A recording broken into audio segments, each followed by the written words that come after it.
Hi everyone, today I'll be explaining how to name an organic compound, but this time around I'm going to be explaining how to name alkane. Remember, I have explained what alkane is, their physical properties, chemical properties, and their uses. So I think we should know how to name them now. So let's look at it.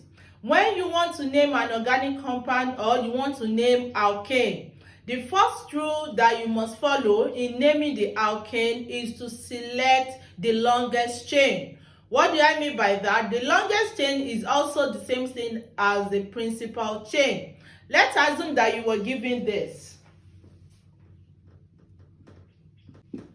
Now, this is an example of a chain. When you look at this, the longest chain of this one is what? Is this particular chain here. Now, when you number it, this is 1, 2, 3, 4, 5. So this is the chain of this particular compound. Let's now look at another compound. Let's say you were given this. Now, when you look at this one, which one is the longest chain here? For example, the first chain that you normally will consider is the straight chain, which is this one. Which is 1, 2, 3, 4, 5. But you can look at it in another way. When you look at it in another way, you will notice that we cannot consider this particular one as the longest chain. What if you now pick it like this, like this, like this, like this, like this, like this, like this, like this? This is also a chain. When you look at it now, if you want to number this, it's going to be 1, 2, 3, 4, 5, 6, 7. You remember, when you consider the straight chain, we have 5 carbon atoms. But when we consider it in another way around, we have what? How many carbon atoms like that? We have 7 carbon atoms. So this particular chain here will be more considered than the straight chain, which is 5 carbon atom. So the first thing you should do when naming an organic compound or alkane is to determine the longest chain, which is also known as the principal chain. Now, that is the first rule. The second rule is you should also take note of the substituents that are attached to the longest chain. You consider the carbon atom, the number of the carbon atom on which the substituent is. What do I mean by that? Let's look at this.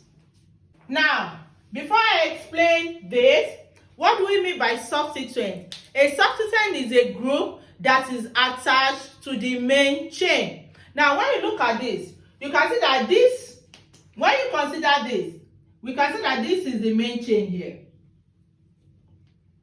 But on top of one of the carbon of the main chain, we have a group that is attached to it, which is this one. So this particular group that is attached to this main chain is what we call substituent. So rule number 2 says you should consider the carbon atom on which the substituent is attached to. If I want to number this particular chain now, it's going to be 1, 2, 3, 4, 5. Then the question is, did I number this correctly? I cannot say yet, because the rule says the substituent, you must number the longest chain in such a way that the substituent is on the carbon atom that has the lowest number. What do I mean by that? Let me rewrite this particular chain for you. Now, when I number this particular chain from my left-hand side to my right-hand side, the carbon atom on which the substituent is carbon 4. But let me number it from the other way around. That means from my right-hand side to the left-hand side. And let's see what carbon number is the substituent now. 1, 2, 3, 4, 5. Now, for this one, you will notice that the carbon number that is carrying the substituent is carbon 2 here, while the carbon number that is carrying the substituent here is carbon 4. So Rule number 2 says that you name the substituent based on the carbon atom that is carrying it. And such carbon atom must have the lowest number. So for this particular one, I'm going to consider the second one compared to the first one. So the second one here, is the carbon atom carrying the substituent here has the lowest number compared to the one at the other, compared to the other one here. So I'm going to consider this than this. Now, how do we name it? The first thing you look at is the straight chain. For instance, the straight chain of this one is what? 1, 2, 3, 4, 5. And you remember under alkane, the alkane that contains 5 carbon atoms is called what? It's called what? Pentane, right? So you first of all write that pentane somewhere. When you write the pentane somewhere, then let's come back here.